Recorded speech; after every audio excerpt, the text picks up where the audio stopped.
Hello hello, welcome to all of you on this YouTube channel. तो आज इस mood disorder का next part हम डिस्कस करने वाले हैं, जिसमें मैं आज पढ़ाऊंगा आपको डिप्रेसिव एपिसोड्स के बारे में। डिप्रेसिव एपिसोड्स होते क्या है, जैसे कि आप सबको पता है आजकल कॉमन टर्म यूज की जाती है, that is a depression. That is a depression.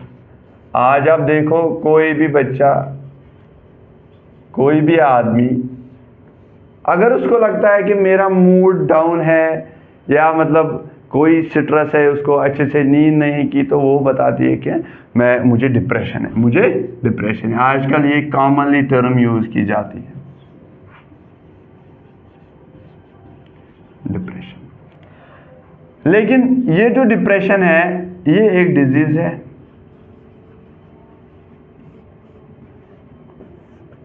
ये एक डिजीज है।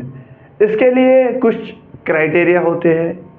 जब वो एक पेशेंट में फुलफिल हमें दिखेंगे, तो हम बताएंगे उस पेशेंट को जो डिप्रेशन डिजीज। लेकिन हमें लोगों को अवेयर करना है। जो भी बच्चा आपके साथ, आपके क्लासमेट्स होंगे, जो बताते हैं, मतलब अभी उनको लगेगा उन्होंने अच्छे से नींद नहीं की या एग्ज़ाम का टेंशन है, उनको लगेगा नहीं डिप्रेशन है, डिप्रेशन है।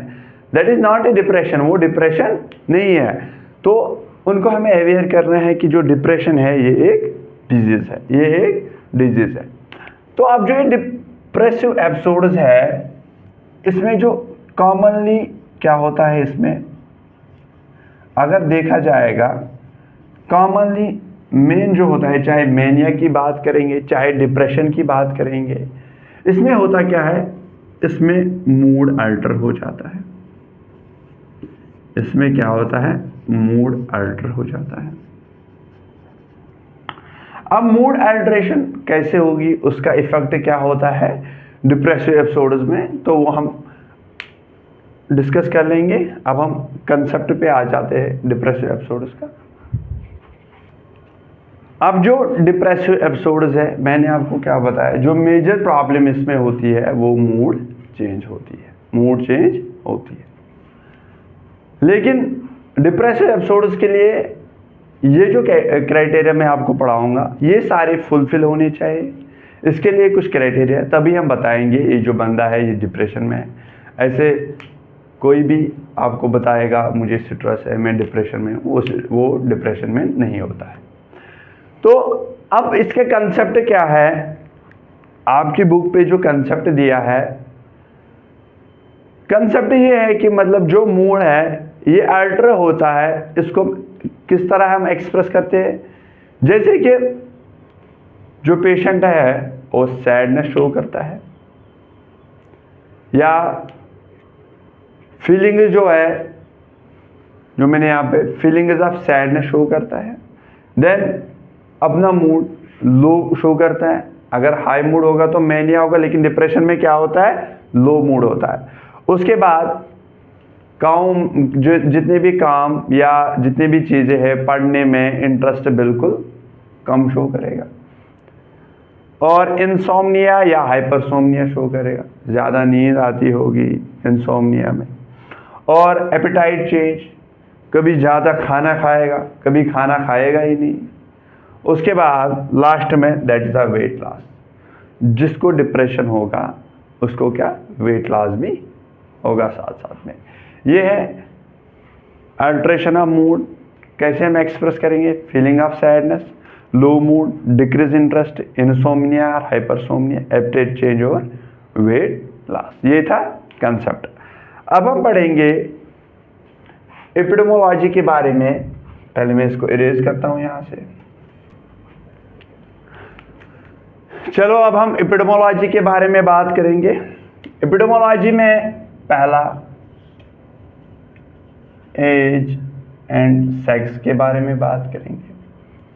अगर सेक्स की बात करेंगे, फीमेल्स में हायर रिस्क में पाया जाता है, यानी कि फीमेल्स में हायर पाया जाता है as compared to the males, as compared to the males. उसके बाद एज की अगर बात करेंगे, एज जो है 65 ईयर्स, तकरीबन अबाउट 65 ईयर्स एज में फीमेल्स में पाया जाता है।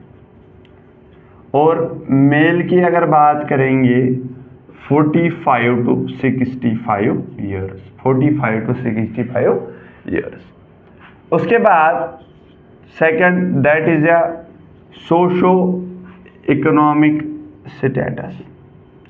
जैसे हमने मैनिया में बात की थी, मैनिक एपिसोड में बात की थी, हमने बोला था जिसका सोशो इकोनॉमिक स्टेटस हाई होगा तो उसमें मैनिया पाया जाएगा।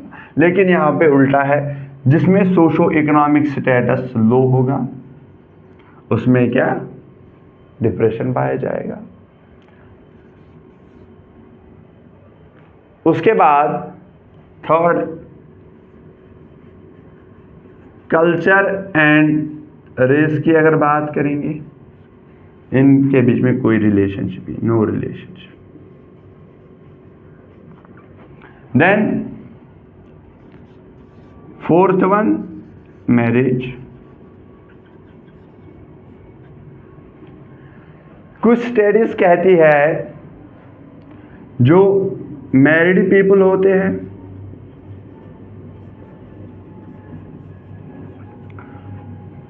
उनमें डिप्रेशन होने के चांसेस कम होते हैं। लेकिन कुछ स्टडीज कहते हैं जो मैरिड पीपल होते हैं उनमें डिप्रेशन होने की चांसेस ज़्यादा है। कुछ ऐसे बोलते हैं जो सिंगल पीपल होते हैं उनमें चांस ऑफ डिप्रेशन इंक्रीज हो जाता है या होता है। उसके बाद या जो सिंगल पीपल होते हैं उनमें चांस ऑफ डिप्रेशन डिक्रीज होता है। ये अभी सारे स्टडीज चल रही है। देन लास्ट वन जो कि इंपॉर्टेंट है इसके लिए, जो डिप्रेशन है अगर ये सीजनल पैटर्न में देखा जाएगा, सबसे ज्यादा डिप्रेशन विंटर में पाया जाता है। विंटर में क्यों, वाई? बिकॉज हमारी बॉडी में इसमें एक हार्मोन रोल प्ले करता है जिसको हम बोलते हैं मेलाटोनिन। सबको पता ही होगा, जो कि स्लीप साइकिल को रिलेट करता है।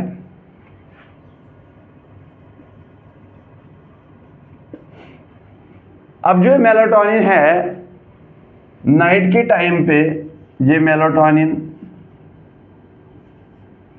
इंक्रीज हो जाता है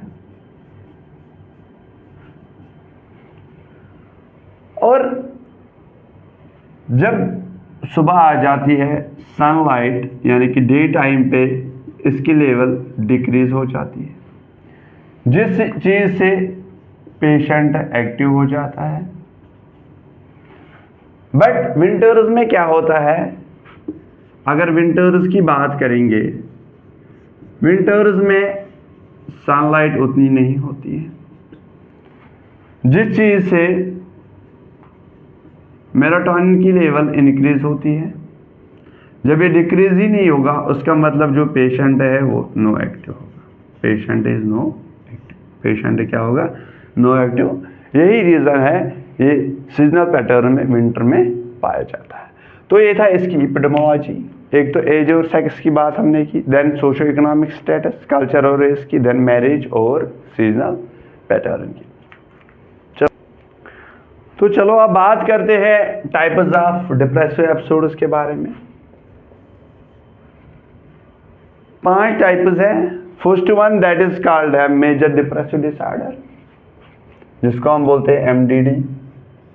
second one that is called persistent depressive disorder या persistent dysthymia disorder, depressive disorder. Third one that is called premenstrual dysphoric disorder, PMDD। Fourth is substance medication induced. Fifth one that is due to any other medical conditions और physical illness, जिनको हम एक एक करके अब detail में पढ़ेंगे होता क्या है, मेजर डिप्रेसिव डिसऑर्डर होता क्या है, इसमें कौन कौन से कैरेक्टर्स होते हैं, ऐसे पेरिस्टाइटिस डिप्रेसिव डिसऑर्डर में होता क्या है, इन दो में क्या फ़र्क है, वो हम आराम से पढ़ेंगे। तो चलो अब हम बात करेंगे पहला जो है कि major depressive disorder. Major depressive disorder में क्या क्या होता है वो हम बात करेंगे। पेरिस्टाइटिस डिप्रेसिव डिसऑर्डर इससे क्या अलग है, उसमें क्या होता है वो हम बात करेंगे यहाँ पे। तो मेजर डिप्रेसिव डिसऑर्डर की अगर बात करेंगे, पहले पेशेंट को लो मूड होगा। इसमें जो ये वाली कंडीशन है मेजर डिप्रेसिव डिसऑर्डर, इसमें पेशेंट का लो मूड होगा। फीलिंग ऑफ सैडनेस, बंदा जो पेशेंट है वो सैड सैड दिखेगा। उसके बाद होपलेसनेस, किसी चीज़ पे उसकी होप नहीं होगी। हर कोई उसको लगेगा नहीं, फॉर एग्जांपल कोई फेलियर हो रहा है, मतलब 12th से ऐसे उसके ड्रॉप हो रहे हैं, नीट में हो रहा है, ऐसे इन चीज़ों में ड्रॉप हो रहा है, उसको लगता है नहीं अब मैंने इतने चांसेस दी है, अगर मैं फिर से दे दूंगा मैं फिर से फेल हो जाऊंगा, वो होपलेस बंदा बन जाता है। उसके बाद loss of interest in earlier pleasure activities, जितने भी अर्लियर प्लेजर एक्टिविटीज़ में उनमें उनका इंटरेस्ट खो जाता है पूरा, जिसको हम बोलते हैं एनिडोनिया। इसके लिए एक टर्म यूज़ हो जाती है एनिडोनिया, किसके लिए, loss of interest in earlier pleasure activities के लिए। देन जो भी सोशल फंक्शनिंग होगी, उसमें सोशल ऑक्यूपेशन फंक्शनिंग जो भी होती है वो इम्पेयरमेंट हो जाती है। ऑलरेडी हमने बड़े बार इसको डिस्कस किया है। और उसके बाद नो एपिसोड्स ऑफ मैनिया, इसमें जो मेजर डिप्रेसिव डिसऑर्डर है इसमें मैनिया के एपिसोड्स नहीं पाए जाते हैं। और साइकोटिक फ्यूचर्स इसमें प्रेजेंट होते हैं, जैसे कि हेलुसिनेशन इसमें प्रेजेंट होते हैं। अब अगर बात करेंगे कैटेगरीज की, दो कैटेगरीज में इसको डिवाइड किया जाता है। एक को हम बताते हैं single episode and second one that is called recurrent episode. अगर बात करेंगे सिंगल एपिसोड की, सिंगल एपिसोड वो होता है जिस पेशेंट को सिर्फ फर्स्ट टाइम डिप्रेशन हुआ है। ये जो एपिसोड्स है फर्स्ट टाइम आ रहे हैं उसको हम बताएंगे सिंगल एपिसोड।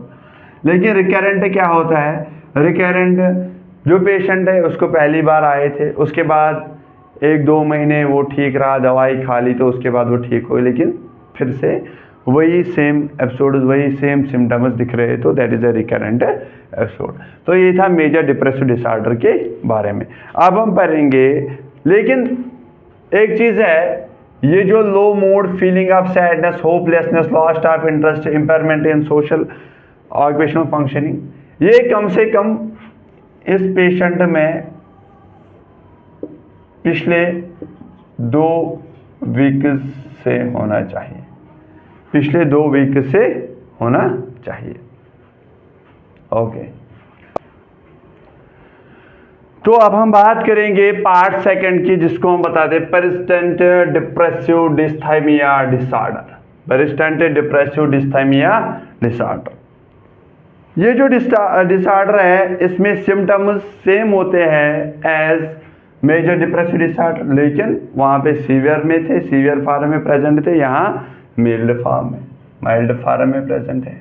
वही लिखा है symptoms are similar as that of MDD, यानी कि major depressive disorder, but in mild form. उसके बाद वहाँ पे जो सिम्टम्स है वो तकरीबन पिछले 2 हफ्तों से होने चाहिए, लेकिन यहाँ पे जो सिम्टम्स है उनके ड्यूरेशन जो है कम से कम 2 ईयर्स होनी चाहिए। वही लिखा है the duration of symptoms persistent for at last 2 years. उसके बाद वहाँ पे इम्पेयरमेंट इन सोशल फंक्शनिंग होती थी, social and occupational function impairment होती थी, लेकिन यहाँ पे no significant impairment in social and occupational functioning. Then उसके बाद वहाँ पे साइकोटिक फ्यूचर्स प्रेजेंट है, यानी कि मेजर डिप्रेसिव डिसऑर्डर में साइकोटिक सिम्टम्स प्रेजेंट थे, जैसे हेलुसिनेशन मैंने आपको बताई थी, लेकिन यहाँ पे नो साइकोटिक सिम्टम प्रेजेंट, यहाँ पे साइकोटिक सिम्टम्स प्रेजेंट नहीं है। शाबाश। उसके बाद अगर बात करेंगे यहाँ पे डायग्नोसिस की, 2 तरीके से डायग्नोस करेंगे। एक है early onset, second that is late onset. अब अर्ली ऑनसेट में किन को रखेंगे? 21 ईयर्स एज से पहले बिफोर जिसमें ये शो हो जाएगा उनको हम बताएंगे अर्ली ऑनसेट, और 21 ईयर्स एज के बाद इसके बाद जिसमें ये शो हो जाएंगी हम बताएंगे that is a late onset. अब हम थर्ड टाइप इसका डिस्कस करने वाले हैं। तो चलो बात करते हैं अब third one, that is PMDD यानी कि प्री मेंस्ट्रुएशनल डिप्रेसिव डिसऑर्डर। नाम से ही पता चल जाता है मेंस्ट्रुएशन साइकिल से पहले ये डिसऑर्डर आ जाते हैं पेशेंट में। क्या क्या होता है, यानी कि एक हफ्ता 1 वीक पहले ही इसके सिम्टम्स शो हो जाते हैं पेशेंट में। एक तो loss of interest in activities में उनका कोई इंटरेस्ट नहीं होता, लेकिन ये 7 days before the menstruation cycle हो जाता है।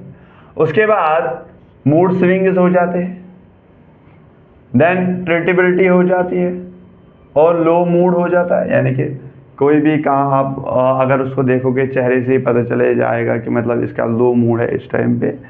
देन वही जो मैंने बोला, this happen at least 1 week period to the onset of menstruation, यानी कि एक हफ्ते पहले ही मेंस्ट्रुएशन से पहले एक हफ्ता ये सिम्टम्स शो कर जाते हैं, और उसके बाद सिम्टम्स ग्रेजुअली डिसअपियर। ये जो सिम्टम्स है जब मेंस्ट्रुएशन साइकिल आ जाता है उस टाइम पे ये सिम्टम्स खुद ब खुद डिसअपियर हो जाते हैं, या एपेटाइट चेंज होता है, किसी चीज़ की किसी फूड की क्राइविंग्स आ जाती है, या कभी खाना ज़्यादा खाते हैं कभी खाना ही नहीं खाते हैं, दैट इज एपेटाइट चेंज हो जाता है। तो ये था PMDD के बारे में, यानी कि प्री मेंस्ट्रुएशन डिप्रेसिव डिसऑर्डर।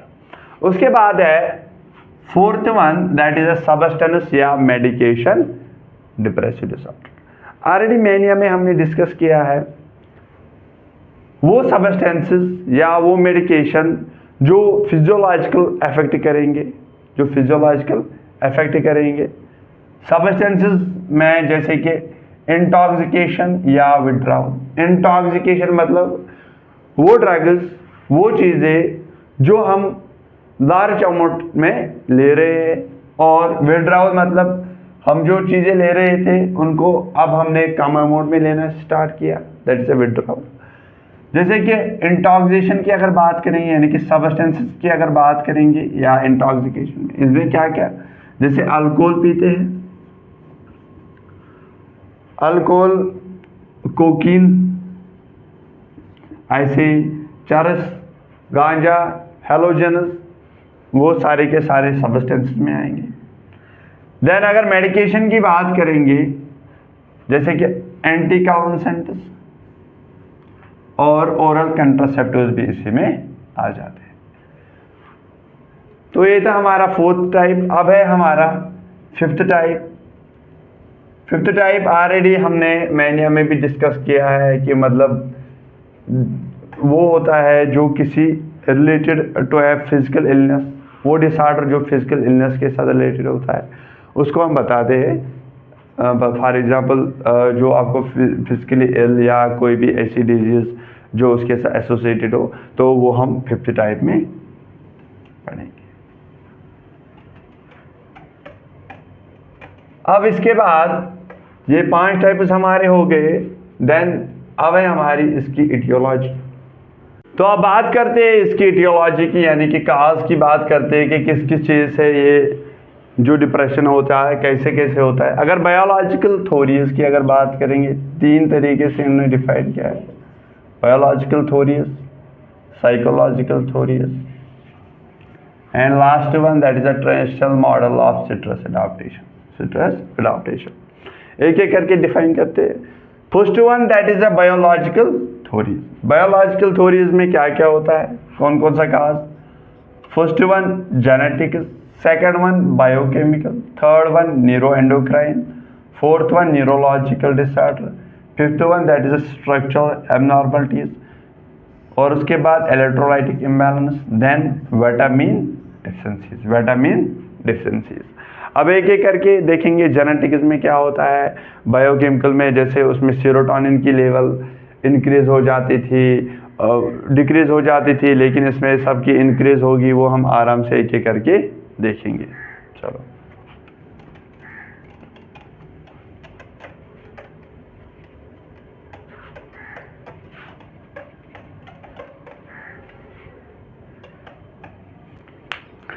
तो बात करेंगे अब इसकी इटियोलॉजी की, जिसमें मैंने आपको बोला बायोलॉजिकल थ्योरीज जो है, बायोलॉजिकल थ्योरीज में मैंने आपको बताया अभी जेनेटिक्स के बारे में।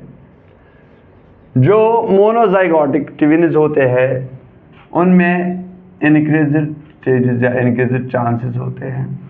उसके बाद जो ऑफस्प्रिंग्स होंगे अफेक्टेड पेरेंट्स के, उनमें भी बहुत ज़्यादा चांसेस होता है डिप्रेशन होने का। देन जो क्लोज रिलेटिव्स होते हैं आपस में, जिनका खून का रिश्ता होता है, उनको भी चांसेस होते हैं। देन जो सिबलिंग्स होंगे आपस में। उसके बाद बायोकेमिकल की अगर बात करेंगे, जैसे कि आपने मैनिया में देखा सेरोटोनिन की लेवल वहां पे इंक्रीज होती थी, यहाँ पे सेरोटोनिन की लेवल डिक्रीज होती है। वहां पे नॉर एपिनेफ्रिन की लेवल इंक्रीज होती थी, यहाँ पे डिक्रीज होती है।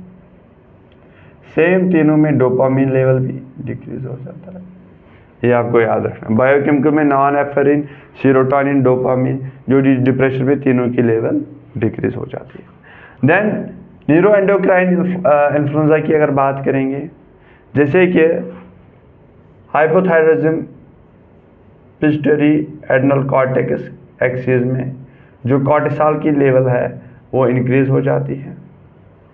ऐसे ही हाइपोथायराइडिज्म पैराथायराइड एक्सिस में जो थायराइड की लेवल वो या तो इंक्रीज होगी या तो डिक्रीज होगी। देन उसके बाद न्यूरोलॉजिकल इन्फ्लुएंजा में जैसे कि ब्रेन ट्यूमर सीवी आ जाता है, और या ब्रेन स्ट्रक्चर एबनॉर्मलिटीज कोई भी हो सकती है, इलेक्ट्रोलाइटिक इम्बैलेंस हो सकता है।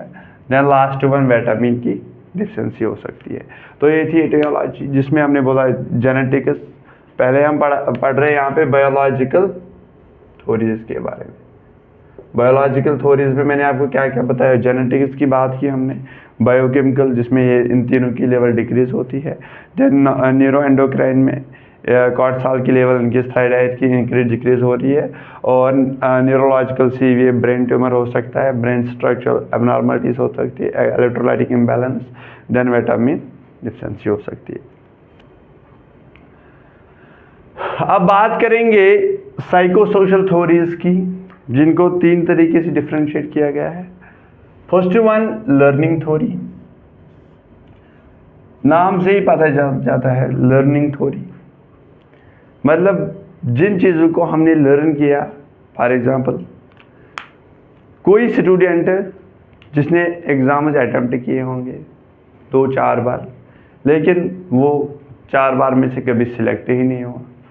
जब वो सिलेक्ट ही नहीं हुआ, वो अपने अंदर ये चीज़ लर्न कर रहा है कि मतलब उसको लर्न हो रहा है कि मतलब अगर मैं अब 5th अटेम्प्ट दूंगा मैं फिर से फेलियर ही रहूँगा, मैं फिर से मेरे से कुछ नहीं होगा, अब जो भी है रहने दो, मुझे कुछ नहीं करना है। That is a learning theory. इससे क्या होता है, मतलब जो भी चीज़ आप सीखते हो आपको लगता है कि नहीं अब मैं हेल्पलेसनेस में हूँ, अब मुझे किसी चीज़ की हेल्प नहीं मिल सकती है, नहीं मुझे मेरे साथ ऐसे 3 बार हुआ है, 4 बार हुआ है, अब मैं आगे कुछ नहीं कर सकता हूँ। या कोई आप ऐसे काम कर रहे हो जिसमें आप बार बार फेल हो रहे हो, तो आप उस चीज़ को सीख रहे हो, that is a learning theory. तो ये है इसकी इटियोलॉजी। उसके बाद object loss theory. Object loss theory, आप कोई इन्फेंट यानी कि कोई बच्चा जो 6 मंथ्स तक अपने किसी केयर टेकर को खोता है बचपन में, या उसके साथ कोई ट्रामा या इंसिडेंट किसी चीज़ का जो उस मतलब जो भी चीज़ उसे लॉस हो जाता है, देन आफ्टर दैट थोड़ा थोड़ा जब वो बड़ा हो जाता है, उसको ये दिमाग में वो सीख जाता है, लर्न हो जाता है कि नहीं अब मैं हेल्पलेस हूँ, मुझे कोई हेल्प करने नहीं आएगा। That is the object loss theory. That is the object loss theory. अब उसके बाद third one that is the negative cognition, negative cognition. Scientist था बेक एंड उसके एसोसिएटेड जो थे, जो उसके साथ काम कर रहे थे, उसने क्या बताया? उसने बताया जो नेगेटिव कॉग्निशन है, इनको ये इफेक्ट कर रहा है तीन वेव से, तीन तरीके से, यानी कि तीन वेव से नेगेटिव इफेक्ट हो सकता है। Negative effect of self, negative effect of environment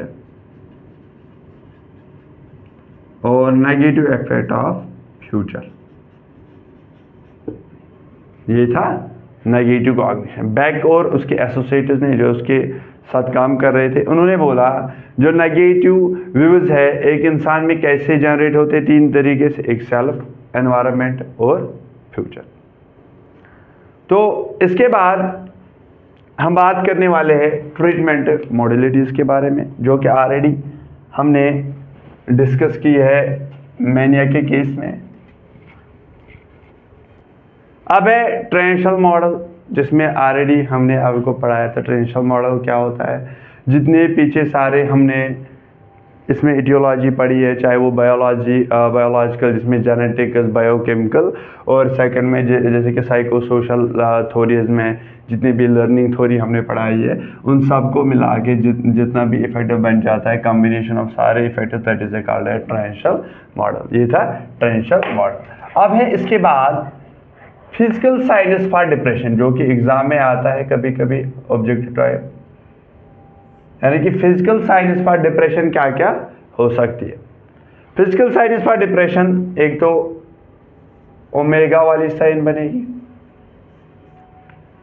आपके फोरहेड पे। फॉर एग्जाम्पल जिस पेशेंट को डिप्रेशन होगा उसको आपको दिखेगा फोरहेड पे ओमेगा साइन बनेगी, सेकंड फोल्ड को ओमेगा साइन बनेगी, ओमेगा साइन।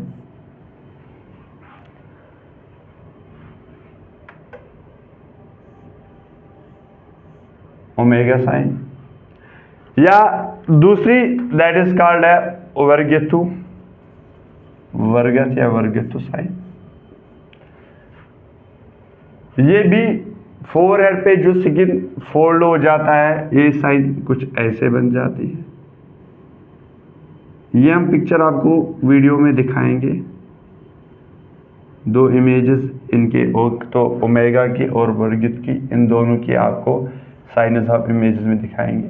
फिजिकल अपीयरेंस या फिजिकल साइनस क्या शो होंगे पेशेंट के चेहरे से आपको, वो ये दो, या तो ओमेगा या वर्गित।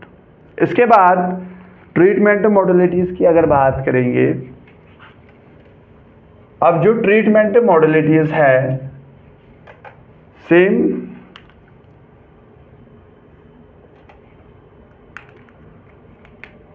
ट्रीटमेंट मॉडलिटीज, इसमें भी सेम इंडिविजुअल थेरेपी दी जाती है।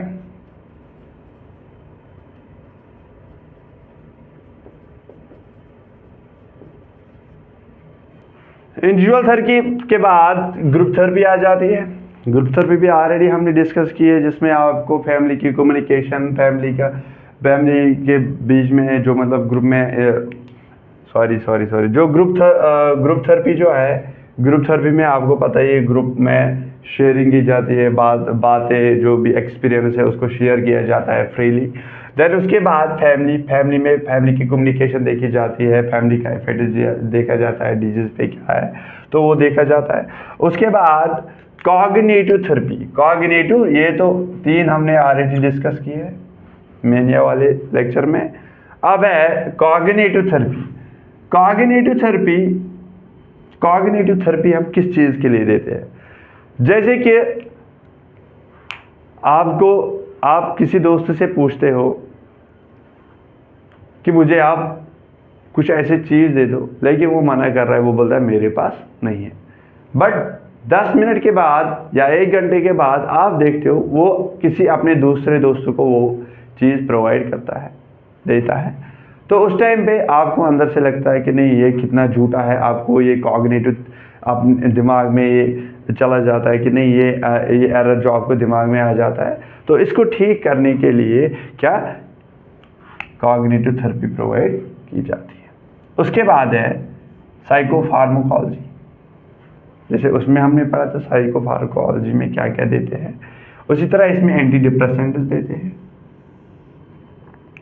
ये जो एंटी डिप्रेसेंट्स, इसका जो हम सेकेंड वाला यूनिट इसमें उठाएंगे उसमें हम डिटेल में पढ़ेंगे एंटी डिप्रेसेंट्स के बाद। इसमें हम MAOIs देते हैं या SSRIs या SNRIs देते हैं। देन उसके बाद TMS यानी कि trans magnetic stimulation.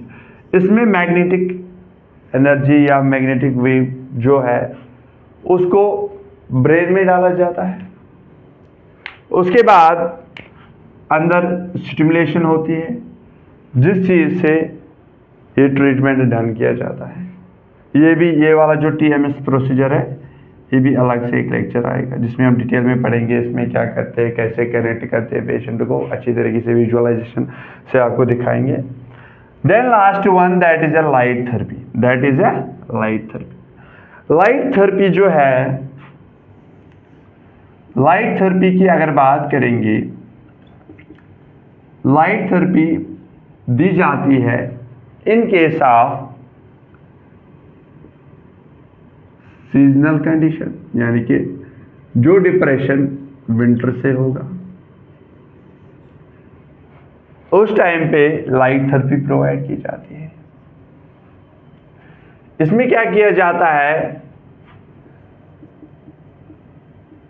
Fluorescent light को, फ्लोरेसेंट बीम ऑफ लाइट को एक्सपोज किया जाता है जिसपे रेटिनियल लेयर पे फ्लोरेसेंट लाइट को एक्सपोज किया जाता है रेटिनियल लेयर पे, या रेटिनियल को जिस चीज़ से रेटिनियल की स्टिमुलेशन हो जाती है जब इस पे एक्सपोज किया जाता है। जब ये स्टिमुलेट हो जाता है,